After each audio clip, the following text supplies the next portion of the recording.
Assalamualaikum warahmatullahi wabarakatuh. Perkenalkan, nama saya Sulistiana dari Universitas Muhammadiyah Tasikmalaya, program studi D3 Kebidanan, Fakultas Ilmu Kesehatan. Saya di sini akan presentasikan tentang pemeriksaan fisik BBL atau bayi baru lahir esensial 1 jam, suntikan vitamin K dan salep mata pada bayi baru lahir dengan dosen pengampu yaitu Ibu Sri Susilawati. Pemeriksaan fisik bayi baru lahir esensial 1 jam. Bayi baru lahir atau BBL normal adalah bayi lahir dari kehamilan 37 sampai 42 minggu atau 294 hari dan berat badan lahir 2.500 gram sampai dengan 4.000 gram. Bayi baru lahir atau newborn atau neonatus adalah bayi yang baru dilahirkan sampai dengan usia 4 minggu.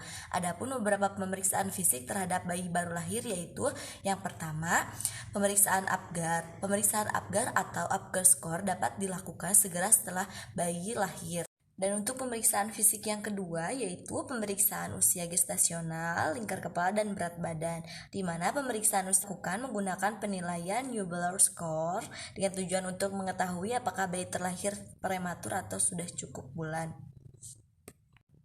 Dan untuk pemeriksaan yang ketiga yaitu pemeriksaan antropometri. Pemeriksaan ini termasuk penghitungan berat badan, panjang badan, lingkar kepala, bentuk kepala, leher, mata, hidung, dan telinga bayi. Pemeriksaan ini penting dilakukan untuk mendeteksi apakah terjadi kelainan pada bentuk kepala atau anggota tubuh bayi baru lahir. Untuk pemeriksaan fisik yang keempat yaitu ada pemeriksaan mulut. Pemeriksaan fisik bayi lahir selanjutnya adalah pemeriksaan mulut yang meliputi pemeriksaan gusi dan langit-langit mulut. Pemeriksaan ini penting dilakukan untuk mendeteksi kelainan seperti bibir sumbing pada bayi baru lahir. Dan untuk pemeriksaan fisik yang kelima ada pemeriksaan jantung dan paru. Dalam pemeriksaan ini dokter akan menggunakan stetoskop untuk mengetahui apakah detak dan suara jantung bayi kondisi normal atau sebaliknya. Begitu juga dengan pemeriksaan paru, dokter atau bidan akan memeriksa laju pernapasan, pola pernapasan, dan mengevaluasi fungsi pernapasan bayi. Dan pemeriksaan fisik yang selanjutnya adalah pemeriksaan perut dan kelamin. Pemeriksaan fisik perut bayi meliputi bentuk, lingkar perut, dan pemeriksaan organ-organ di dalam perut seperti hati, lambung, dan usus hingga lubang anus. Pemeriksaan tali pusat pada bayi juga termasuk dalam pemeriksaan ini. Dan selanjutnya yaitu pemeriksaan tulang belakang. Ini juga merupakan salah satu pemeriksaan fisik bayi baru lahir yang penting dilakukan. Tujuannya untuk mengetahui apakah bayi Anda memiliki kelainan seperti bifida atau cacat tabung saraf. Pemeriksaan fisik yang selanjutnya yaitu pemeriksaan tangan dan kaki. Dokter atau bidan akan memeriksa denyut nadi di setiap lengan bayi serta memastikan tangan dan kakinya dapat bergerak dengan optimal dan memiliki ukuran berikut jumlah jari-jari yang normal. Pemeriksaan fisik yang selanjutnya yaitu pemeriksaan pendengaran. Pemeriksaan pendengaran bertujuan untuk mendeteksi ada atau tidak gangguan pendengaran. Untuk mengetahui hal ini, dokter atau bidan menggunakan alat berupa Otoacoustic Emission atau OAE atau Automated Auditory Brainstem Response atau ABR. Dan untuk pemeriksaan fisik yang terakhir yaitu pemeriksaan hipotiroid kongenital. Pemeriksaan ini bertujuan untuk mendeteksi apakah bayi mengalami hipotiroid bawaan, dan pemeriksaan ini dilakukan saat bayi berusia 48 atau 72 jam dengan mengambil sampel darah untuk memeriksa kadar hormon tiroid stimulating hormone atau TSH.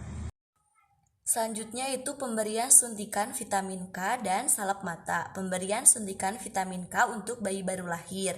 Setiap bayi baru lahir perlu mendapatkan vitamin K lewat suntikan.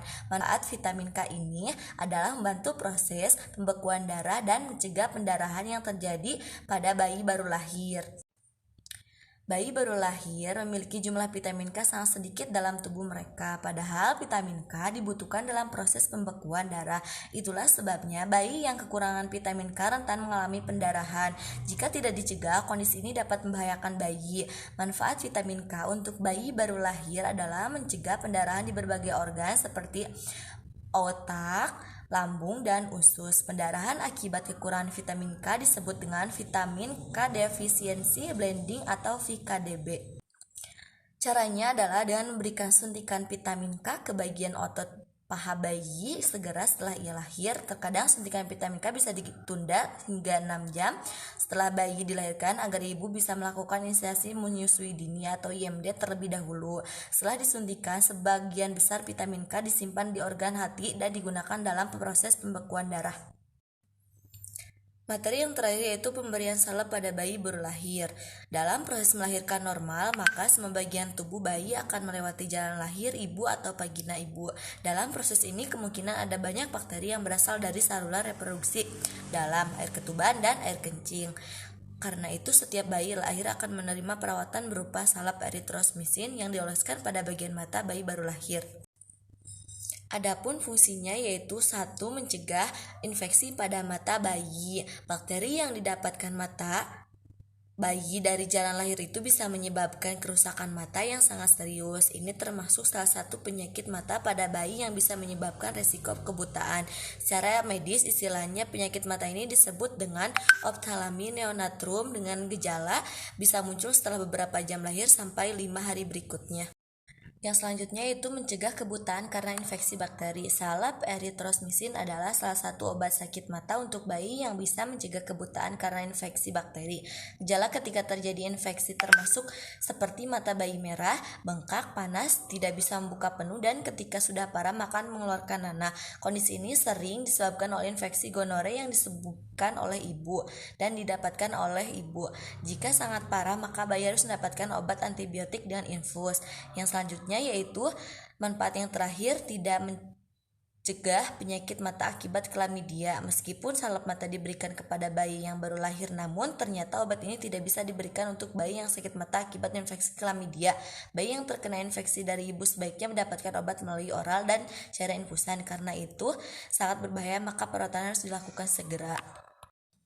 Mungkin itu saja yang bisa saya sampaikan. Mohon maaf bila ada kesalahan. Wassalamualaikum warahmatullahi wabarakatuh. Terima kasih.